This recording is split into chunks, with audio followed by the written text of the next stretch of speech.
Army General Eric Shinseki vowed to transform the VA during his confirmation hearing on Wednesday. Shinseki said he would reduce the long veterans health care claim backlog and merge electronic health records of the Pentagon and the VA.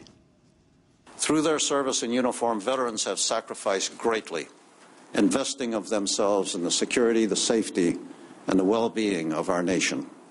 They are clients, and I use that term particularly, not just customers of our services. They are clients whom we represent and whose best interests are our sole reason for existence.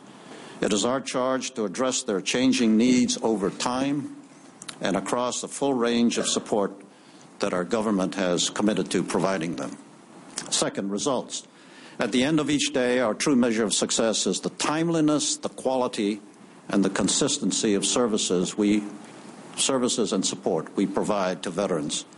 We will set and meet objectives in each of those performance areas: timeliness, quality, consistency.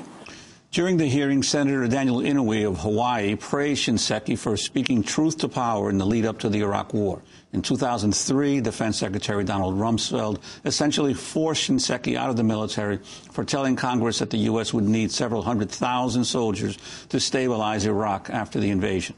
At the time, Shinseki was Army Chief of Staff. We're joined now in San Francisco by independent journalist Aaron Glantz, who's been covering the stories of U.S. military vets returning from Iraq and Afghanistan. He's author of the new book, The War Comes Home, Washingtonâs Battle Against America's Veterans, and co-author of Winter Soldier, Iraq and Afghanistan, Eyewitness Accounts of the Occupations. Aaron Glantz, what do you feel is most important to understand right now as the Obama administration takes shape? Well, I guess what I would say, Amy, is that for 6 years of war in Iraq, the Bush administration has done absolutely nothing to take care of the hundreds of thousands of wounded veterans coming home. And General Shinseki is really going to have his work cut out for him when he takes over because, you know, we've had people brought into the VA, turned away, who have committed suicide after coming back from the war with post-traumatic stress disorder. We've had people redeployed to Iraq even after they were diagnosed with post-traumatic stress disorder. We have 300,000 Iraq and Afghanistan war veterans coming home with traumatic brain injury, physical brain damage. We have 300,000 Iraq and Afghanistan war veterans who have filed disability claims with the federal government. And all of this is going to be on the plate of General Eric Shinseki when he takes over at VA. Aaron, a couple of years ago, there was a Washington Post expose about the situation at Walter Reed Hospital. Has there been any improvement at all in the Bush administration in these final years after those exposés came out? Well, I think, Juan, the important thing for your viewers and listeners to understand is that Walter Reed is not even a VA hospital. Walter Reed is a military hospital, and that was the shabby treatment that the veterans were experiencing when they were even still in the military. So very little has been done at all for the veterans after they get discharged, when they go from Walter Reed back to their own communities. And in many cases, there is no medical services at all, because remember that many people serving in Iraq and Afghanistan come from rural communities where the VA doesn't even have a hospital. You've been writing a lot about homeless veterans. Can you talk about how many homeless veterans on the street at this point and what you feel needs to be done? Well, we have 200,000 homeless veterans in this country. On every night, 200,000 people who have put on the uniform and served this country sleep homeless on the streets. And I think the single most important thing that General Shinseki could do as head of the VA is to trust our veterans when they come forward and say that they're wounded, because it's the lack of that trust that causes our veterans to fall through the cracks and end up homeless on the street. In my book, The War Comes Home, I tell the story of Specialist James Eggemeyer of Stuart, Florida, who came home from Iraq with post-traumatic stress disorder, a back injury, and a shoulder injury. He couldn't hold the job, so he filed a disability claim with the federal government. And it took him 8 months to have his disability claim heard. And during that time, he lost his house. During that time, he lost contact with his son. He had to move into his truck. He was self-medicating because he wasn't getting proper medical care, so he crashed his truck. And he was living homeless on the street less than a year after coming home from Iraq. And if General Shinseki would institute a policy at the VA where we simply believed injured veterans when they came home, when they said they were disabled, then none of that would have happened. He would have recovered after he came home from Iraq rather than ending up homeless on the street. One of the things I've heard often, you're mentioning this whole issue of recognition of the injuries that soldiers are constantly confront, even at VA hospitals, being able to get a recognition of the degree of their injuries. How would that be? How could Shinseki change that?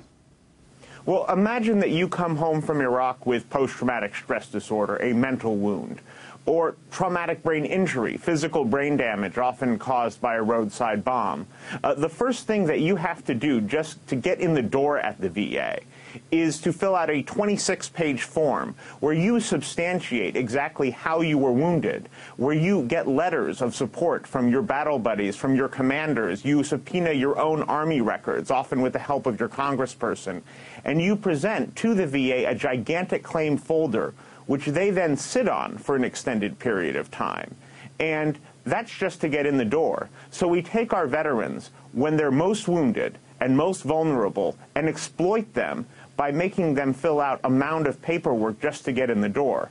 Now, what Shinseki could do is, rather than hire more bureaucrats, which is what he told the Veterans Affairs Committee yesterday that he would do, he could get rid of this process, and he could institute a new process which would be similar to the way the IRS handles our taxes, which is that you file your tax return, the IRS believes you, they send you your refund check, and later on they go back and audit you. And I think most of your viewers and listeners would be surprised to know that our government is more hostile to our wounded veterans than the IRS is to taxpayers. Aaron Glantz, what about the proposal by a military psychologist? It was reported in Stars and Stripes that in May he suggested that troops suffering from PTSD should be eligible for the Purple Heart, which would help remove the disorder's stigma. The Pentagon rejecting the proposal. Well, this is yet another sign by the Bush administration that they disrespect our service members who come home wounded.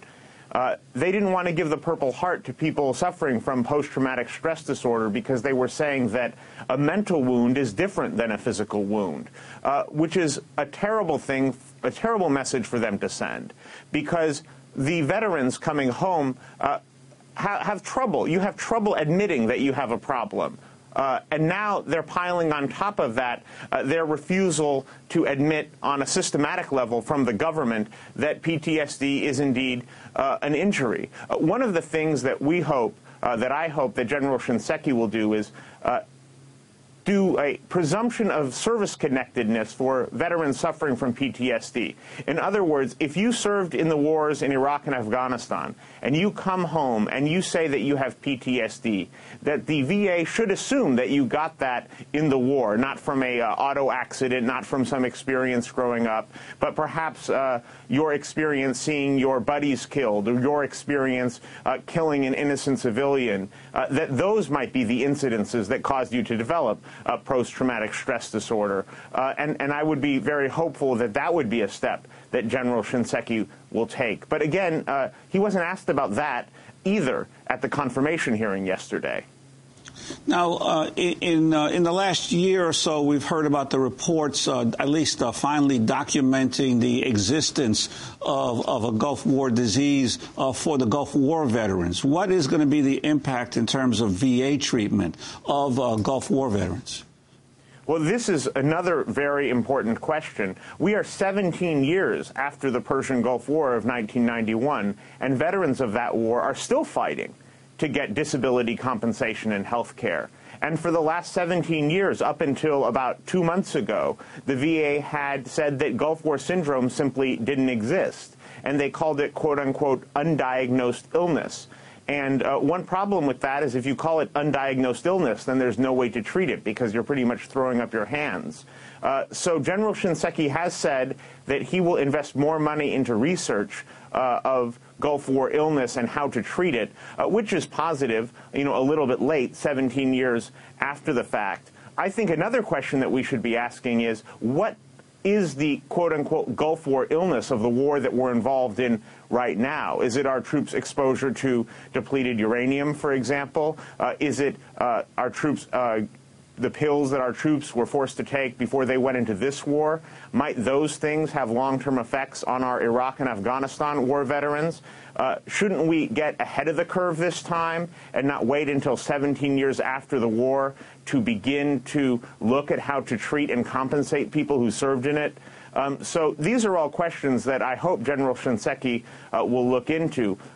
President-elect Obama had a very good record as a senator. He's picked somebody who has a reputation for truth-telling because he stood up to Donald Rumsfeld before this war in Iraq.